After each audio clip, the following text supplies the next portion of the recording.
Hello बच्चों, let's read the question.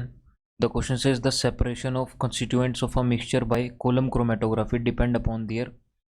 तो हमारे पास यहाँ पे कोलम क्रोमेटोग्राफी की वर्किंग पूछी गई है, पूछा गया है कि कैसे काम करती है वो। तो हमारे पास की कॉन्सेप्ट देखते हैं क्या होगा। तो हमारे पास यहाँ पे की कॉन्सेप्ट होगा कोलम क्रोमेटोग्राफी। कोलम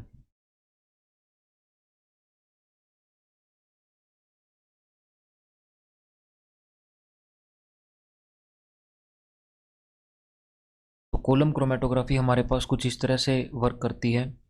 हमारे पास एक हम ग्लास की ट्यूब ले लेते हैं लंबी सी, और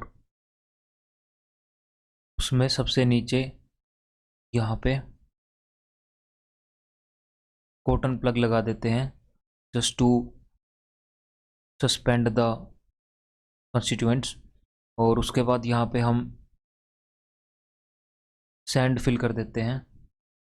इस सैंड के अंदर हम अपना एड्जॉर्बेंट मिक्स कर देते हैं, जो हमारा एड्जॉर्ब करेगा एड्जॉर्बेट को। तो वो हमारा Al2O3 हो सकता है, डिपेंडिंग हमें क्या सेपरेट करना है। तो हम यहाँ पे silica gel, magnesium oxide, starch, charcoal,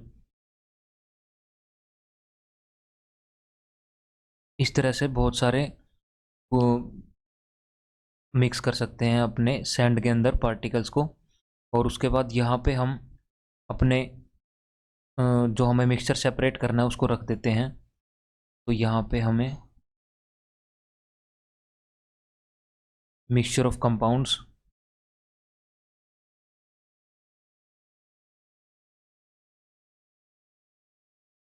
जो हमें सेपरेट करना होता है, और उसके बाद हम यहाँ पे सबसे ऊपर अपना सॉल्वेंट रख देते हैं, जो अपने फ्लो के साथ यहाँ पे इसको कैरी करेगा और यहाँ पे नीचे इसको मूव करवाएगा। तो लेट से हमने यहाँ पे ए, बी और सी तीन एक मिक्सचर, तीन कंपोनेंट्स के एक मिक्सचर को यहाँ पे रख दिया है। तो ये हमारा एड्जॉर्प्शन के बेस प्रिंसिपल्स पे काम करता है। जिसका हमारा एड्जॉर्प्शन ज़्यादा होगा वो हमारा यहाँ पे ज़्यादा टाइम तक स्टे करेगा।